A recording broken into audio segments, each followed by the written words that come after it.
ঢাকা শহরে পত্রিকা, বড় বড় পত্রিকাগুলোতে ভিডিও হয়েছে, গাঁজার গাছে ধরছে। কি হলো, মানে কি পদ্ধতিতে জানো, গ্রিন হাউস পদ্ধতিতে গাঁজা চাষ। চিন্তা করতে পারছে? আমরা আমাদের যে খাদ্য শস্য সেটা গ্রিন হাউসে করি না, আমরা গরু, ছাগল, মুরগি, হাঁস পালন এগুলা কোনো সিস্টেমে নাই, কোনো রকম চলতেছে। কিন্তু গাঁজা যেটা ধ্বংসাত্মক, সেটা আমরা গ্রিন হাউস পদ্ধতিতে চাষ করতেছি।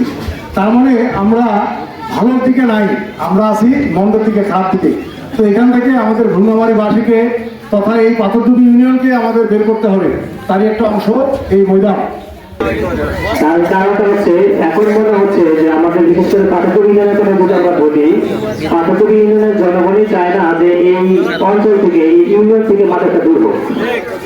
এই ব্যাপারে আপনারা যেভাবে যে দৃষ্টিতে তাকান না কেন, এটা আমরা যখন মাদকের কোনো তথ্য নিতে, আমরা যখন অগ্রসর হই, মাদকের গুলো যখন কাজ করতে আগাই, তখন সবচেয়ে বড় বাধা যেখানে তাই সেটা হলো আমাদের জনগণ।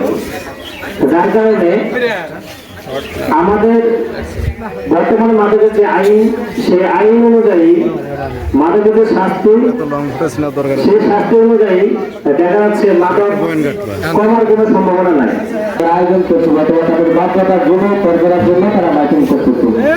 অথচ আজকে যদি এখানে একটা যাত্রা গান হতো কিংবা হকার আসতো, মনে হয় মাঠে জায়গা হতো না। আসলে মাদক আমিও খাই না, আমার বাসাও খায় না, এবং আমার বংশেও ওরকম কেউ খায় না। আমরা এইসব কাজের জন্য করতেছি, এলাকাবাসীর ভালোর জন্য, আগামী প্রজন্মের জন্য। তো এখন যদি মাদকের গলা টিপে না ধরা যায়, কিছুদিন পর মাদক আপনাকে গলা টিপে ধরবে, আপনি যত ভালো উন্নতি করেন, তখন এটা ঠিক ক্যান্সারের মতো।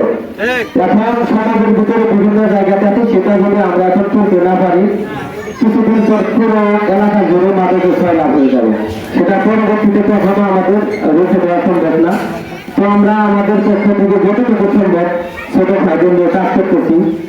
তো আমরা নিয়ে নিশ্চয়ন আমরা সকলে আমরা ভালোভাবে কাজ করে যাব। আমরা মাদক ব্যবসায়ীকে আমরা কিছু মনে করি না। মাদক একটা পরিবারকে কিভাবে নীরবে নিবৃত্তে ধ্বংস করে দিতে পারে সেটা আমরা চিন্তাও করতে পারি না। মাদক শুধু সমাজকে ধ্বংস করছে এমনটা না, পুরো একটা রাষ্ট্রকে ধ্বংস করতেছে। মাদক একটা ধ্বংসাত্মক একটা কাজ